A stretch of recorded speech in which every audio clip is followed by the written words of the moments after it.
Hey everyone, it's Alex and welcome to this Marvel Snap first impressions review of Khonshu. Now right off the top, I want to talk about using your resources on Khonshu because first of all, literally every match I've played for the last several hours while recording the footage for this video has been non-stop Khonshu mirror matches, which is great because it means that people were excited about the card and people bought the card and, that's awesome. Invest in the cards you want to play.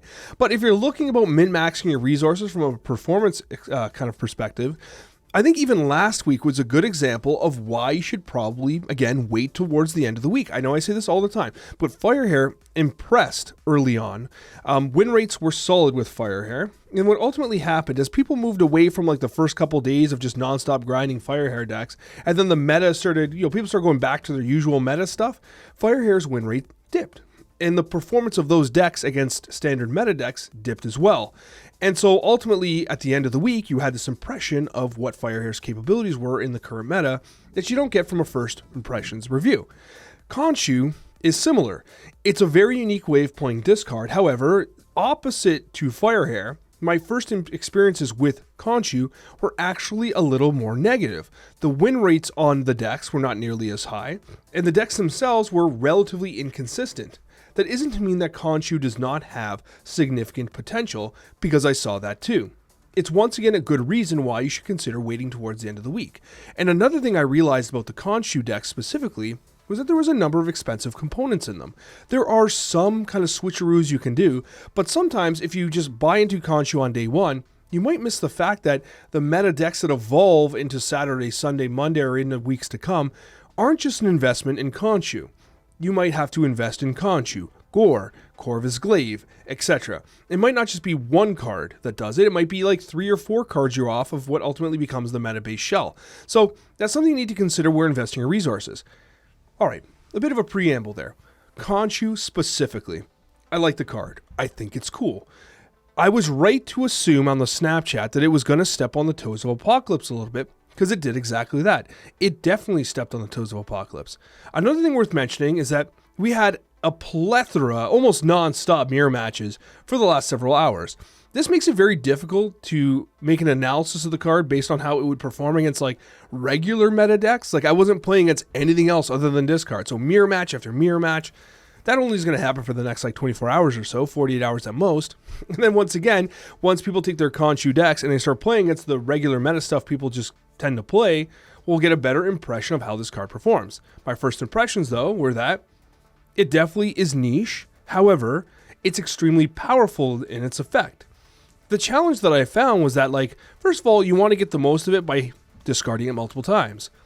The cards that work well towards discarding it multiple times can also discard garbage.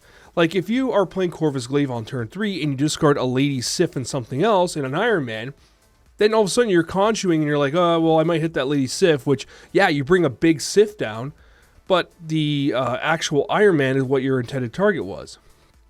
You can try to mitigate this by playing cards like Odin, because now what you can do is you can play Khonshu on turn 6 with the extra energy from Corvus Glaive, and then Odin on top.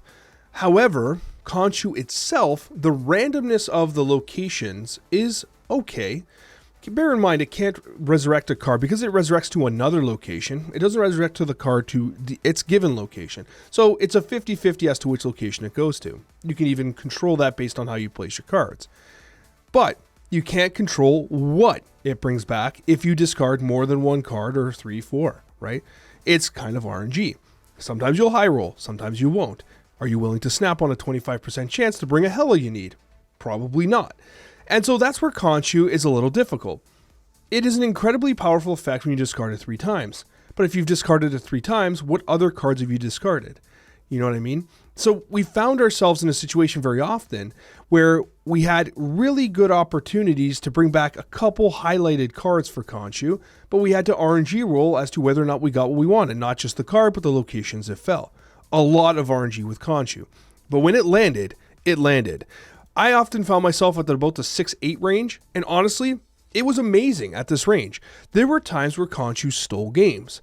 However, I think it's going to take some time to cook around the discard style of decks, because it might seem, although you're going into one specific archetype, the challenge with Khonshu was that the cards that are going to be playing alongside it, it's going to take some time to hash out. Do you actually play it with Apocalypse? Is it worth playing Ghost Rider alongside Khonshu without Odin, so you could perhaps bring something back with Ghost Rider and then bring that other card back with Khonshu, and at least you know what you're bringing back with Khonshu with the additional power? There's a lot of questions to be had from a deck building perspective.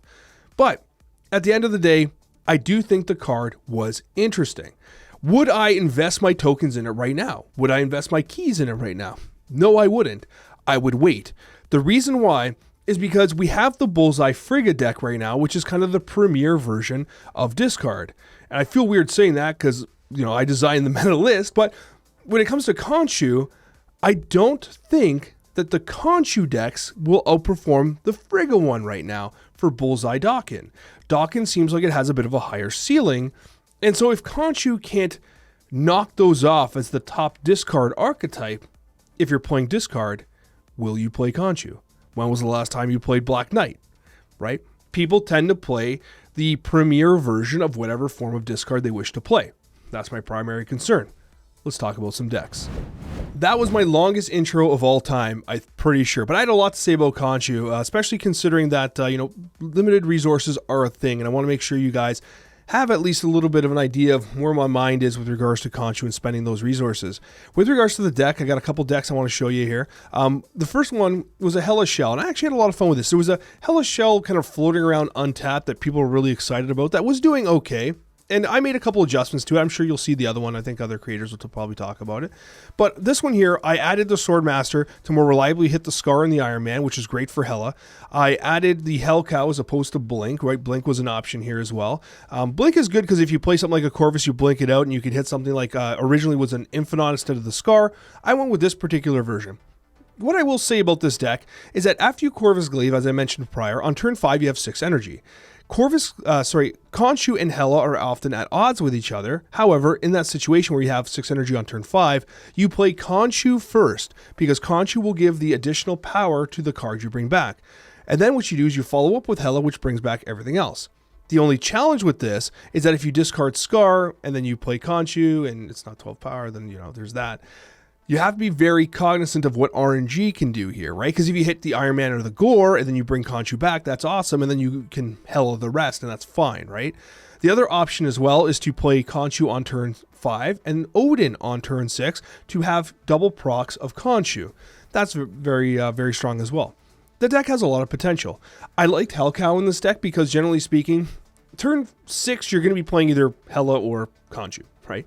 The nice thing about the Hell Cow was that it gave you a very consistent hit on something you were leaving in your hand that you can then bring back, or you can Hela. It was really good with Hela, as you would expect.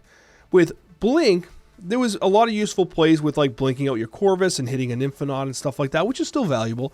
It's going to take some time to see this statistically which version of the deck is better. But anyways, this is what I was rolling with the Khonshu Hela take. Now, if you want to see the dependable version I was playing, this was a successful deck. I had a lot of success with this. It was fun too. Like, honestly, it had a very strong curve. It felt like it was consistently challenging opponents for power, and it didn't require much combo play at all. The thing I liked about it as well is that you could play Khonshu and Apocalypse together in a way, because if you play the Khonshu down and Dracula's on the field to play, what happens is you get your cake and eat it too. You're bringing something back, you're getting that power from Khonshu, you're getting the buff from Khonshu, and then Dracula eats the Apocalypse. The challenge about this deck, which made it tricky, and I'll show you another deck we were experimenting with, was that when you're playing something like a MODOK and a Corvus Glaive, you tend to discard, I don't want to say garbage, but you're going to discard Blade, you're going to discard Silver Samurai or Lady Sif, and then you're sitting there, and you have Khonshu, they've snapped on you for 4 cubes, and you're like, okay, I can Khonshu here, and I'm either going to bring back Blade as an 8 power, or I'm going to bring back Iron Man as an 8 power. Am I willing to go 4 cubes on that 50-50, and then 50-50 the location it lands in as well? So the problem here was that you were often having these like bystanders being discarded, and it affected the ability for Khonshu to be a reliable piece. And one thing I've learned about discard is that the more reliable it is, the better it is. And so Khonshu has that struggle where it's trying to target things with discard. And so we tried to cook. we went with this. Hey guys, Editor Alex here. Something I should have mentioned was that I didn't use the first Ghost Rider, which is likely to be a pretty good card in some of the Khonshu shells, because I have not yet unlocked it. I've been playing more or less free to play with the high voltage. I'm sure a lot of you have as well, and this is probably approximately where most of you guys are too. So I'm going to unlock first Ghost Rider in a few days, which will help inform my review on the Snapchat. But I wanted to mention, in case you were wondering why I didn't have the first Ghost Rider in any of these decks, I haven't unlocked it yet. So that could be a factor in the overall rating as well. I found that we were discarding lots of cards extra, and I thought to myself, what if we ran Ghost Rider? Just what if we ran Ghost Rider? We got rid of Corvus to get rid of like the additional energy for turn 5 and 6, so we didn't need to run anything other than Khonshu. And what we did was we ran, okay, let's say we discard something with a blade. We can actually bring that back with Ghost Rider and then control, okay, maybe we hit Gore with the Silver Samurai and then we Khonshu that. It gave us a little more optionality and control as to what we were bringing back with the Khonshu. But as always, there were still situations where we'd discard multiple things, then we'd Ghost Rider and bring back a Gore, which wasn't necessarily great, but it was kind of like a fallback to then, okay, well, we brought the Gore back. Now when we Khonshu, we know we're hitting Iron Man. Because with Swordmaster, Silver Samurai, you know what you're hitting. White Tiger was fun. It was a good kind of card, and it's also a pretty decent, I wouldn't say it's a decent replacement for Gore, but it's a replacement for Gore. It's a little awkward though, because not only are you going to 50-50 where you bring back the White Tiger, but then you 50-50 where the Tiger Spirit goes after. So it's kind of funny how that plays out. Would I play this right now? No, I think it was a bit of a cook. I don't necessarily recommend you like try to compete with this in a tournament or anything, but I wanted to show you what I was trying to do.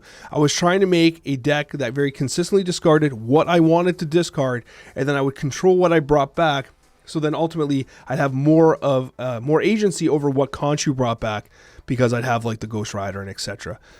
So that's ultimately what I went with. The other decks, they weren't great, so let's not focus too much on them. I think most people are going to be interested in checking out the Hela deck, but the Dependable discard one is honestly a great place to start. If you're looking to at least get started while we're waiting to see what the chefs in the kitchen cook up for Khonshu, I would recommend probably this deck here, simply because I think it's the most reliable play pattern. It does showcase the power of Khonshu, which is pretty high. Like it's a powerful card. My question though is, will it displace the Bullseye version of the deck for discard in the meta? I'm not convinced it will, but I'd be pleasantly surprised if it does. Regardless, there's a lot of very fun gameplay to be had here. So in these gameplay highlights, you're going to see a lot of crazy games that I think will kind of give you a little bit of an idea of how good Khonshu is. I don't want to get rid of Corvus here. And this is where discard can somewhat feel a little frustrating. Now, I do suspect that the first week here is going to be a little weird with people accidentally discarding each other's stuff. I'm going to go Corvus here. A little bit of RNG. Okay, good hits. Those are good hits. That's what we want.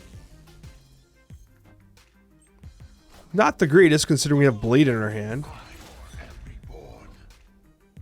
But we don't usually want to discard Blade. Okay, Malekith. I actually like Malekith. I didn't think he fit in this particular list. I'm going to hold Scorn. Keep in mind we're one energy ahead here. So we could actually use Khonshu just on curve, bring back Bleed, hit Scorn again. That's not crazy. It's not good though. So let's just sit tight. We kind of, okay. Thank you. I suspect during the opening week that's going to happen quite a bit. Oh, I like the little effect here, eh? That's awesome.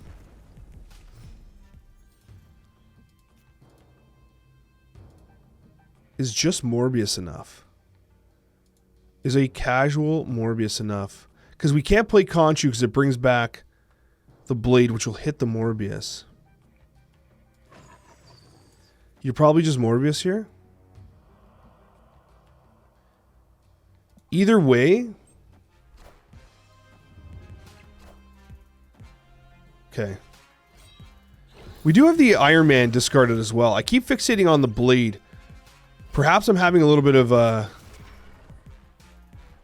traumatic comeback here with the Blade. Hold on. Okay, Drac. I don't think we play drag. I think what we're going to do is we're going to Scorn. They're a little weak here, but what's this card? Do I have to overcommit here? I don't think so. Let's Scorn here. I doubt they gap 7 power on their 2-drop. Unless, of course, it's Morbius. Then Morbius, they certainly do gap it. Okay, there's the Iron Man coming back as an 8. I was so scared of getting Blade. Oh, I've never seen Khonshu before! Despite the fact that I played Khonshu first. Oh, it's Blade again. They really went hard on Blade. Now, that was Khonshu bringing back Iron Man. That was our first game, too. That was our first game with Khonshu. It was pretty clean. And we even saw Khonshu as well. That was good. At least it showcases how effective. I mean, you have a Morbius and an Iron Man in the lane together. A 5'8 Iron Man, a 214 Morbius. Of course it's going to win the lane. Yeah, if you don't have Gore, I guess Proxima Midnight is probably who I'd put in.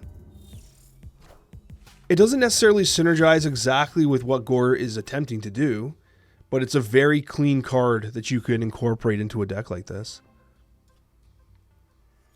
Corvus versus... I think you go Sif into Silver Samurai here. Okay, whatever. I was hoping for some luck on the APOC, but you know, never lucky, I guess.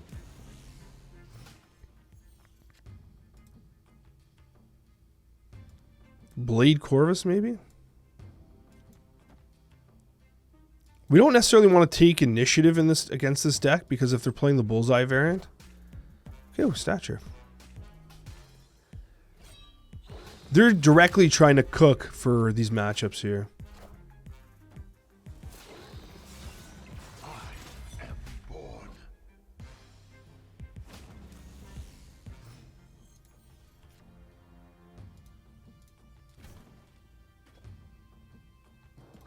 Committing the Iron Man here is probably a little overkill, but why is Khonshu not showing up, damn it? Where's Khonshu at? Discarding the Silver Samurai feels a little bad, but... So there's the MODOK Khonshu play. There's our Khonshu. Now the problem is, we can bring back Gore, who's okay, or we can just put 16 power down. You know what I mean? This is a Khonshu video, though. Do we want to try and get the dub with the Khonshu Gore play? But we don't even control where he's going to go. All right, listen. We play Khonshu here. It prevents it from being here. We're at least winning that location. Even though I have a 16 APOC, we're going to throw the Khonshu out just because it's the sensual thing to do. We ship it. Okay, Gore has a 17. They Khonshu. They get Silver Samurai. So that's a dub for the good guys. Kind of hurts my soul watching a 20 Apocalypse just bounce in and out of my hand. But I mean, Gore's technically at 21 right now. I would have played Apocalypse for 16. So I was joking, but I think we did the better play. So, boom shakalaka.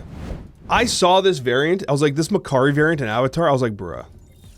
Is every single game we're going to play just a mirror match, by the way? We've literally been playing the card since release, and we've only played We've only played mirror matches over and over and over again. But at least we're going to get the Lady Sif here onto Khonshu. Oh, Fenris is a nice kind of cook for the current meta. Like everyone's playing Khonshu meta. I think you play Dracula down. The question is where? The problem is Khonshu's random, right? Dracula here... I mean, you could discard Dracula, but we have the Iron Man as a guarantee. I think what you do is you Dracula into MODOK.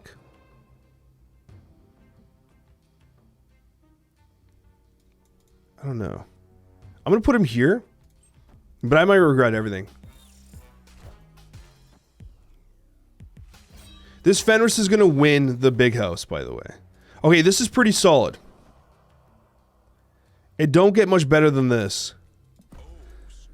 I'm going to snap, but even though I don't think I should, because people like retreat and stuff, as a content creator, snapping feels so bad. Because it's like, if they leave, then I'm like so heartbroken. So when I'm recording, I basically just don't snap ever. I shouldn't have snapped there. When I play like independently, I gain cubes much faster because I snap more reliably. Because like I don't want them to think to retreat, you know? I just want to see the game come out, man.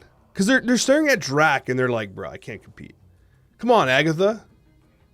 What's BBL? Big boy lover? I'm assuming it's big boy lover. Agatha's big boy lover. If that's not what it is, and I just said something brutally wrong, I shouldn't have said that, man. I should have just shut my damn mouth. Why the hell did I say that? I'm gonna get roasted. I'm gonna get absolutely roasted. Dracula's gonna 50-50 this Silver Samurai, by the way. Agatha's Brazilian butt lift. What the f... Okay, well, I didn't know that existed. In fairness, I had no idea what that was, so whatever. And today I learned what BBL is. I'm glad I was able to do it on the internet there. Oh, Iron Man is a 12! That's huge! Just like Agatha's BBL.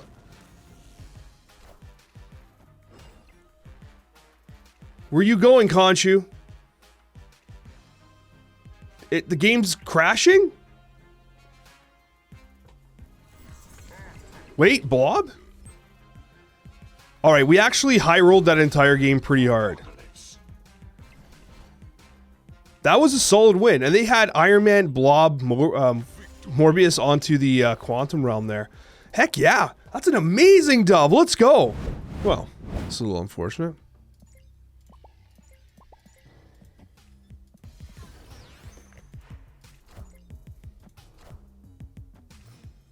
Play down a swarm for the Abbey.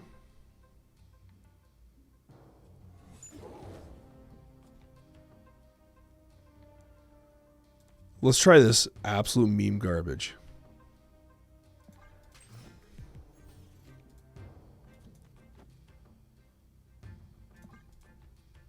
I'm just going to play pure Dark Dimension. I'm not doing anything else.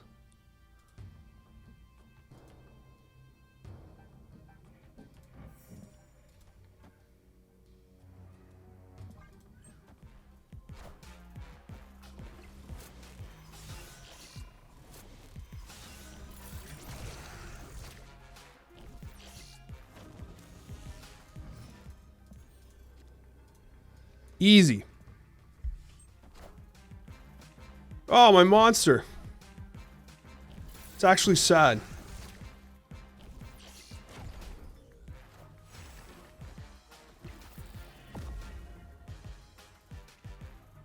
I literally have zeros across the board.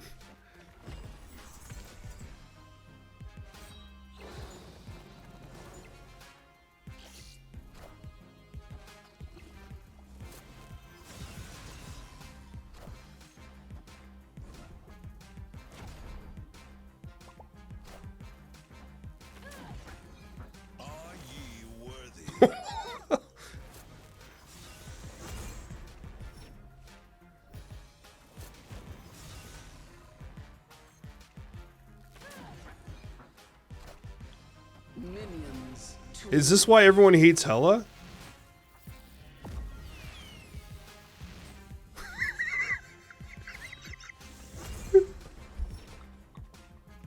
What the hell is happening? I am. Oh my god.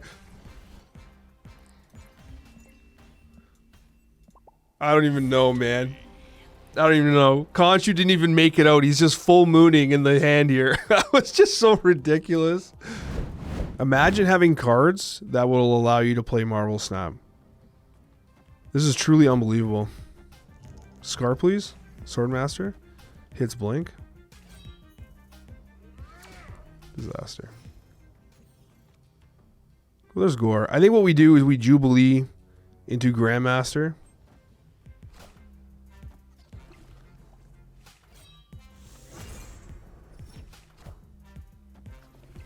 Oh, their Khonshu's getting pumped.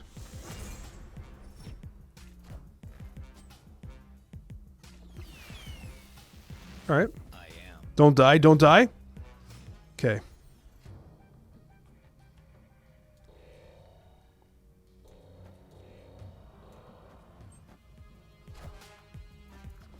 Gore's gone.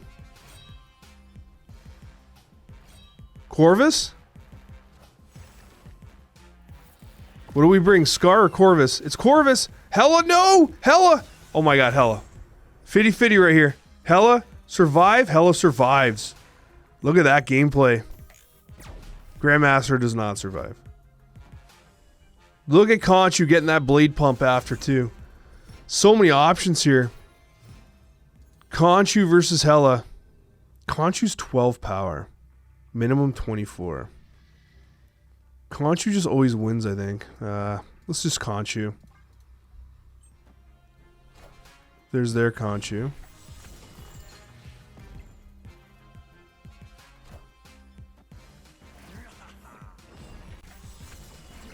There's Gore. Wow. Nice.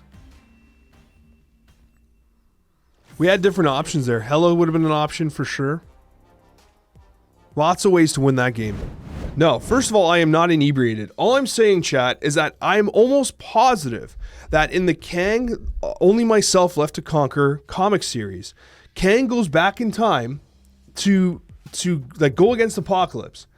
And when he does so, he runs into Moon Knight, who happens to be Ravonna Renslayer.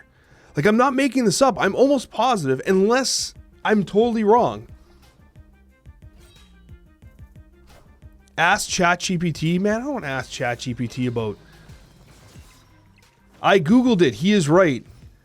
As Iron Lad, young Kang ended up in ancient Egypt during the days of Immortus and Apocalypse. He was saved by Moon Knight. Khonshu's avatar ended up being a young Ravonna. Boom! I was right. You guys were chirping me so hard.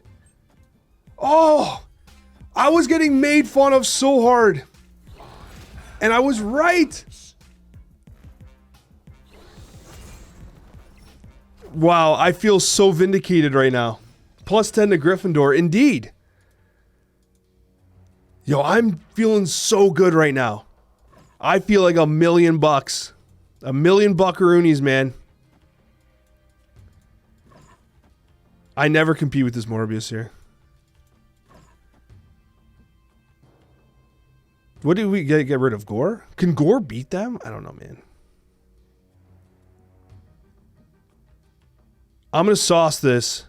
Mojo World's so cringe. I don't want to play Mojo World. I kind of have to play Mojo World, don't I? I'm going to play doubles Mojo World to discourage them from playing there. They play Khonshu now. Bruh. What? The Gambit plays ballsy. I gotta give him credit. The testicular fortitude of that Gambit play cannot be understated. So I bring back Gore to easy dubs, I guess? Can Gore win here? Do they ever play right or no? They assume I play right. I play here, I get Gore. I play Scorn right. Send it. I don't know, man. They APOC Gore mid win? I don't know. It's not even enough. No, it's not enough for him. Wait, it is? Oh my god, he wins! I forgot that he's getting +8 power. That's why Khonshu's so good. I literally thought I was going to lose, but he's +8 and then the 14. I was thinking of it from my point of view of like he's a -1. Khonshu with the absolutely disgusting win. This whole video, this whole clip is nothing but winning. We won the game. We won on the lore. Hell yeah, let's go. I am by no means an expert on mattresses. But I will tell you, the foam mattress I got from Costco, the Nova Foam or whatever, I'm pretty sure it sucks. I'm pretty sure it's not a good mattress. I can't tell you for certain. Maybe I'm just a little heavier than I'm supposed to be for it or something, but the shape certainly is not kept, as might have been expected. And just generally speaking, I suspect that the mattress is not a good one. That's the reality. My brother has a purple mattress. I don't know, man. I don't think I've ever had an actual good mattress in my entire life. I don't think I've ever had a mattress that I was like proud of, you know? I'm like, yeah, I got that mattress. Hell yeah. Never once. It's just been like, I've just been continuously disappointed. We can bleed this, and then Khonshu brings it back. Imagine that. Watch this. We're going to Grandmaster bleed. Check this. Watch this denial of Widow's Bite.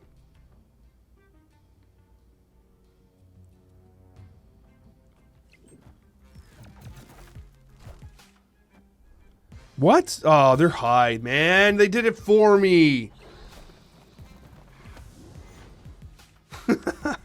Damn it. Now the Grandmaster's gonna do nothing with a Swordmaster. Absolutely awful. Well, I guess Khonshu did a thing. Now what we do is we're gonna Wong. And we'll be able to Khonshu back both White Tiger and the Widow's Bite with additional power. But no, we could play Wong mid. We could play... No, that's a bad idea. I don't think we play Wong. Do we play Wong? Because we can just do this, right?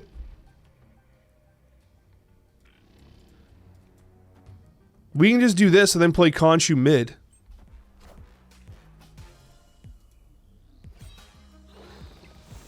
It'll bring back 2 cards, at least.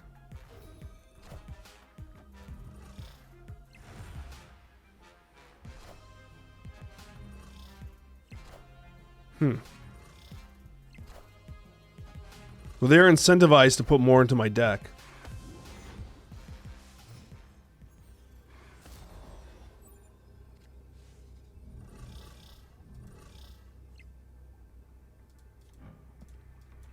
I'll do this, why not? I don't know.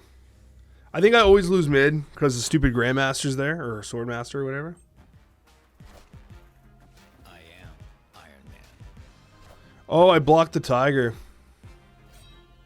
I didn't actually consider that I would block the Tiger. Well, no, the first one should reveal first, no? Yeah.